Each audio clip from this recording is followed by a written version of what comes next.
Olá, seja bem-vindo ou bem-vinda a mais um vídeo aqui no canal da MEF. No vídeo de hoje, a gente vai entender por que existem discrepâncias entre os dados da sua ferramenta de Analytics com a ferramenta de back-end transacional que você tem e quais são as variáveis no meio desse caminho e o que fazer para minimizar esse impacto. Meu nome é Iago Gomes, sou Tech Lead aqui em projetos de Digital Analytics e bora pro vídeo.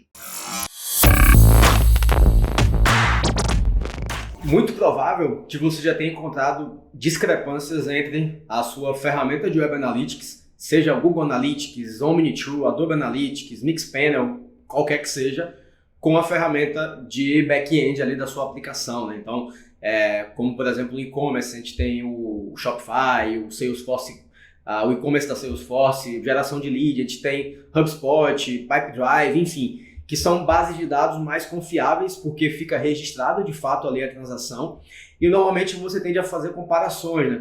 Quantas transações eu tive no meu e-commerce, comparar a quantidade de transações que eu estou visualizando ali naquele mesmo período na minha ferramenta de Web Analytics. E muito provavelmente esses dados não são 100% acurados, né? Sempre vai haver ali uma diferença. Digo isso porque é uma dúvida muito recorrente em alguns clientes aqui da MEF, e por muitas vezes, primeiro receio que vem é da implementação da ferramenta de Web Analytics está incorreta, né? Visto que, como eu comentei, o dado lá do banco de dados da aplicação, de fato, ele é mais confiável. Antes de explicar algumas variáveis que podem acontecer para essa discrepância ocorrer, eu acho que é interessante a gente entender primeiro o princípio de funcionamento das ferramentas de Web Analytics. Como que acontece de fato desde o usuário chega no site, como essa informação é coletada e enviada para o relatório da ferramenta de Web Analytics que você usa, que normalmente é lá, né? Você pega essa informação e compara com a informação do banco de dados para dar um check ali, entender se está tudo certinho ou de repente encontrar alguma correlação na origem desse usuário, enfim. Então vamos entender primeiro o princípio de funcionamento das ferramentas de Web Analytics. Bom, essa imagem já nos traz um panorama mais geral de como funciona, né, essa ferramenta de Analytics. Vamos trazer aqui o Google Analytics para ficar mais simples a explicação, simplificar o máximo possível. Então a gente tem esses 4 principais personagens ali no caminho da coleta até o dado ficar disponível na ferramenta, né? Então a gente tem primeiro o servidor da aplicação, que é o servidor que está hospedado ali o teu site, né? Que fornece a página que vai ser carregada pelo navegador do cliente. Então a gente tem esse segundo personagem ali, que seria o navegador do cliente. Depois, esse navegador, ele usa um código JavaScript, né? Normalmente a gente coloca ali no Google Analytics a GTag do Google para poder coletar a informação, né? Então isso é um trecho de código JavaScript que fica observando o comportamento do usuário e enviando lá para o servidor do Google Analytics, né? Então, terceiro personagem que seria o servidor do Google Analytics, que é basicamente uma base de dados bruta do Google que recebe essas informações que o navegador do cliente está enviando e vai armazenando ali. E por fim, temos o relatório, né, a interface ali do Google Analytics, onde esse dado é consumido, que nada mais faz do que consulta aqueles dados brutos que estão ali numa base de dados, de repente aplica algum filtro em cima desse dado e exibe em forma de relatório, né? Então a gente tem aqui um componente-chave nesse princípio de funcionamento, que é o navegador do cliente, né? Onde existem ali maiores potenciais de falhas na maneira como as ferramentas de Web Analytics coletam a informação. A gente vai entrar no detalhe em algumas possíveis, tá? A lista é enorme, mas algumas mais comuns.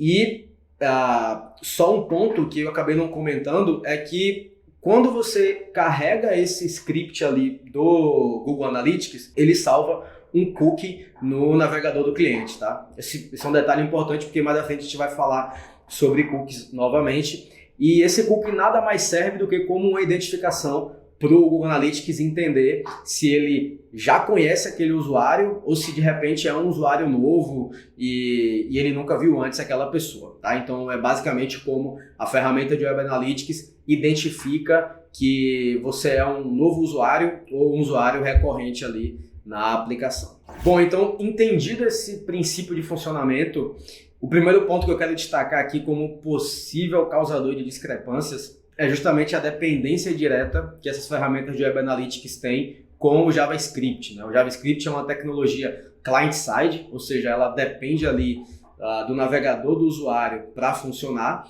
e algumas causas podem fazer com que esse JavaScript não funcione, seja ela acidental, de repente o código ali daquele script estava com a internet muito lenta, o usuário cancelou o carregamento da página antes dela ter totalmente carregado aquela informação. Pode ter sido proposital, é muito comum hoje que usuários utilizem ad blockers, né, para poder bloquear ali o aparecimento de anúncios na internet, e esse tipo de extensão de navegador acaba também limitando o envio de informações para ferramentas de Web Analytics. E pode existir também, de repente, fontes maldosas, né? Já que o Google Analytics é um JavaScript, nada impede de que alguém mal intencionado pode ir direto no teu site e enviar hits, né? Enviar informações ali para a tua conta de Google Analytics somente para inflar os dados, né? Ou desinflar talvez os dados que você está observando na ferramenta. Então, essa dependência do JavaScript é talvez o ponto número 1 que podem existir essas discrepâncias, já que a base de dados ali do seu servidor, né, da aplicação, ela independe do JavaScript, né, o servidor ela independe da tecnologia ali do navegador do usuário para armazenar as informações, como foi o exemplo que nós demos de transações, e essas ferramentas de Web Analytics têm essa dependência do JavaScript e uma segunda dependência também, que é dos cookies, né, como nós comentamos. Também é possível que alguns dados fiquem inflados, porque cada vez mais existem mecanismos nos navegadores, né? Por exemplo, o Safari tem o ITP, que é o Intelligent Traffic Prevention, que ele acaba limitando ali a quantidade de dias que um cookie ele fica setado no navegador, né? Então, a cada 7 dias ali aquele cookie é deletado. Então, de repente, se um usuário revisita o teu site, ele é contabilizado mais uma vez como um usuário diferente, tá? Então, a questão dos cookies aqui é mais para exemplificar dados inflados, mas o JavaScript que seria o primordial para talvez discrepâncias ali, já que a informação para chegar no Google Analytics depende do JavaScript e podem haver esses motivos aí para fazer com que esse JavaScript não carregue normalmente como esperado. O segundo ponto que eu quero destacar aqui, e cada vez mais comum agora devido às leis de proteções de dados, né, LGPD, que obriga com que os sites ali subam uma pop-up pedindo consentimento do usuário para que ele seja traqueado, né, para que a sua jornada ali seja traqueada ao longo do site, é muito provável que uma porcentagem ali dos seus usuários estão rejeitando esse traqueamento, né? Então isso também é algo que não vai estar tanto no seu controle e vai estar afetando diretamente como esse dado é coletado pela ferramenta de Web Analytics, porém a informação ela segue sendo coletada pelo seu sistema de back-end, né? Então, como a gente pode ver nessa imagem de exemplo, em um site onde foi implementado aqui o consentimento de cookies, aproximadamente 20% dos usuários não aceitam esse rastreamento, né? Então, ou seja, já tem esse leque de 20% de informação que não está sendo registrado na ferramenta de Web Analytics, e é mais um ponto de atenção quando for comparar os dados dessa ferramenta com os dados da aplicação lá no back-end. Algumas outras variáveis também podem causar essa discrepância. Vou passar rapidamente aqui por algumas delas, como eu comentei, a quantidade pode ser muito grande e, enfim, acho que as mais importantes foram as já ditas aqui com relação ao JavaScript, com relação ao consentimento de cookies. Mas também podemos ter, por exemplo, filtros aplicados nos relatórios do Google Analytics, né? Então é muito comum, por exemplo, a exclusão de tráfego interno, onde você acaba não coletando no Google Analytics ali tráfego vindo de IPs da própria empresa. Então pode ter um usuário ali, um funcionário que utilize mais o site, faça algumas compras de teste, essa compra acaba não sendo registrada no Google Analytics, mas ela é registrada lá na aplicação do back-end, né? A gente pode ter variáveis como cancelamentos, reembolsos, né? Que eles acabam refletindo lá no back-end, já que o cliente de repente entra em contato por e-mail, cancela a compra por telefone, e essa informação, quando não implementada a comunicação ali com o Google Analytics ele contabiliza aquela venda, sendo que ela foi uma venda estornada ou cancelada, né? A gente também pode ter questões do usuário, porventura, recarregar a página de obrigado ali e contabilizar mais uma transação, né? Se não tiver corretamente implementado ali algum mecanismo de prevenção para que isso aconteça. Ou, por exemplo, na página de obrigado de determinado método de pagamento, a camada de dados ali ela não está bem organizada, né? Então você acaba não contabilizando algum tipo de venda por conta de erros ali na camada de dados, que é onde o Google Analytics observa as informações de transações para e-commerce, por exemplo. Então existem muitas variáveis, como eu falei. Acredito que com essas ideias, né, do princípio de funcionamento, da dependência do JavaScript, dos cookies, já dá para ter uma primeira noção que é quase impossível bater 100% de acuracidade nos dados que você vê no back-end e nos dados que você vê na ferramenta de Google Analytics, tá? Vamos observar agora, analisar um estudo de caso, por exemplo, do que fazer para entender se existe algo tecnicamente incorreto, né, e que seja possível uma correção para aproximar mais esse valor ou não. Bom, uma dica que eu dou com base em casos de uso que a gente já viveu aqui na MEF, em projetos tentando fazer essa investigação para entender essa discrepância, já que ela estava uma discrepância muito alta, é a seguinte: você pode, por um lado, exportar todas as vendas que você tem ali na sua aplicação de back-end, né? Então você vai lá no Salesforce, na Shopify, no e-commerce, quer que seja, exporta ali as vendas de um determinado período e você vai no Google Analytics também faz a mesma coisa, né? Exporta essas vendas das transações naquele determinado período. E aí você junta tudo isso numa planilha. Então imagina que você vai ter uma planilha ali com duas abas, uma aba com as vendas da sua aplicação de back-end, outra aba com as vendas do Google Analytics, e você vai ter o ID daquelas compras ali para poder ir uma a uma, né? Então você vai ter que usar alguma função ali para poder observar se as vendas que estão no back-end elas foram contabilizadas ou não no Google Analytics e vice-versa, né? Primeiro para entender essa porcentagem de discrepância, se é algo ali aceitável, entre 10% ou se é algo muito grande. Então, as que não tiverem dado esse match, né? Então a ideia aqui é de você isolar essas vendas, essas transações, para entender se existe alguma coisa em comum naqueles dados ali, que possa surgir uma centelha de algum erro de implementação, por exemplo, né? Se for o caso.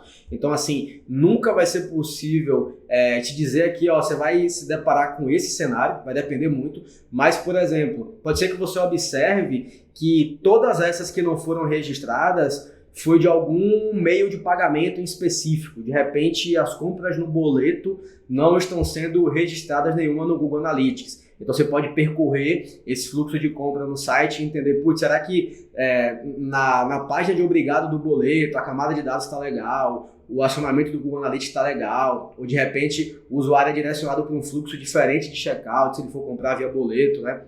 Você pode, enfim, entender correlações, seja sempre que tem um frete grátis aqui e aplica um cupom XYZ, essa venda também não é registrada no Google Analytics. Então, existem alguns caminhos ali, como eu falei, que podem te indicar algum erro de implementação, e isso sim é legal validar, mas nem sempre, né, por mais que você corrija essas falhas de implementação, ainda assim pode ser que você diminua a discrepância, mas que não dê um match de 100% de um dado com o outro. Então, para concluir o raciocínio, é muito importante ter confiança no dado, garantir a acuracidade das informações e entender que não existe nenhuma falha de implementação técnica, mas essa compreensão do funcionamento das ferramentas de Web Analytics é muito importante porque garantir uma paridade 100% desses dados é basicamente missão impossível, né? Devido, como a gente já comentou aqui, a cada vez maior popularidade dessas extensões de bloqueadores de anúncio, cada vez mais popular configurações de navegadores voltadas à privacidade de usuário. Então a ideia aqui é deixar um pouco mais claro para que as pessoas envolvidas ali com as ferramentas de Web Analytics possam entender esse funcionamento, obviamente investigar caso exista algum erro de implementação, mas nunca esperar que os dados estejam ali com a acuracidade de 100% quando feita essa comparação, ok? Vou concluir com uma provocação, né? Existe uma lei dos rendimentos decrescentes, né? Que a partir de determinado momento você dedica muito esforço para ter muito pouco retorno, né? Então a gente sabe que existe um custo invisível de oportunidade ali. Uma vez que você está focando muito numa coisa, você acaba deixando de fazer outra. Então a gente já passamos por situações onde o cliente queria ali as informações 100% apuradas, né? Ou seja, o mesmo dado ali compatível entre as duas ferramentas, e acabava deixando de focar em outras oportunidades mais importantes, e partindo desse entendimento, dessa compreensão que não é possível ter os dados equivalentes, né? É como se a gente ficasse ali rodando em círculo, porque esse objetivo provavelmente nunca vai ser atingido se tratando aí de um modelo de coleta de dados baseado em JavaScript e navegador de usuários. Por hoje é isso. Se esse vídeo te ajudou a entender melhor esse funcionamento do Google Analytics, deixa um like e compartilha ali naquele grupo da empresa onde sempre tem uma discussão se o dado que vocês estão analisando está correto ou não. Até a próxima.